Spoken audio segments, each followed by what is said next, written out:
সরকার ও আইনশৃঙ্খলা বাহিনী দ্রুত রংপুরে হত্যাকাণ্ডের দোষীদের গ্রেপ্তার করায় দেশের ভাবমূর্তি রক্ষা পেয়েছে বলে মন্তব্য বিএনপির ভারপ্রাপ্ত মহাসচিব ও প্রধানমন্ত্রীর রাজনৈতিক উপদেষ্টা রুহুল কবির রিজভীর। ঈদে মিলাদুন্নবী উপলক্ষে বিএনপি আয়োজিত দোয়া মাহফিলে তিনি আরও বলেন, রংপুর হত্যাকাণ্ডের সাথে জড়িতদের দ্রুত শাস্তির ব্যবস্থা করতে হবে।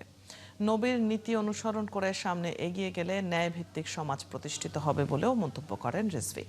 পরাজিত শাসন ব্যবস্থার অবসান ঘটিয়ে ছাত্র জনতা এমন সরকার গঠন করেছে যার মন্ত্রী সংসদ সদস্যরা জবাবদিহিতার সাথে কাজ করছে বলেও জানান তিনি। একই আয়োজনে স্বরাষ্ট্রমন্ত্রী বলেন, রংপুর রামিসা হত্যাকাণ্ড সহ সকল আলোচিত ঘটনা শনাক্ত করতে পেরেছে আইনশৃঙ্খলা বাহিনী। খুব শিগগিরই আইনশৃঙ্খলা পরিস্থিতির উন্নতি করে পুলিশকে জনবান্ধব বাহিনীতে পরিণত করার কথাও বলেন স্বরাষ্ট্রমন্ত্রী।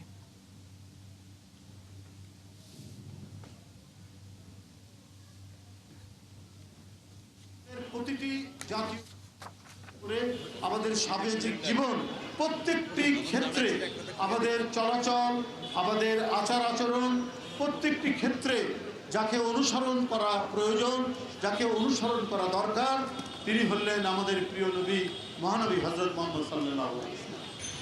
আমাদের আজকের এই দিনে আমাদের নতুন করে অনুধাবন করতে হবে, যদি আমরা শান্তির পথে থাকি, রাসূলুল্লাহ সাল্লাল্লাহু আলাইহি ওয়াসাল্লামের জীবন আদর্শকে অনুসরণ করি এবং মেয়ারে হক হিসাবে রাসূলুল্লাহ সাল্লাল্লাহু আলাইহি ওয়াসাল্লামের সাহাবীগণের জীবন আদর্শকে আমরা অনুসরণ করি, তাহলে দেশে কোনো অশান্তি থাকবে না, বিশৃঙ্খলা থাকবে না, অসাম্য থাকবে না।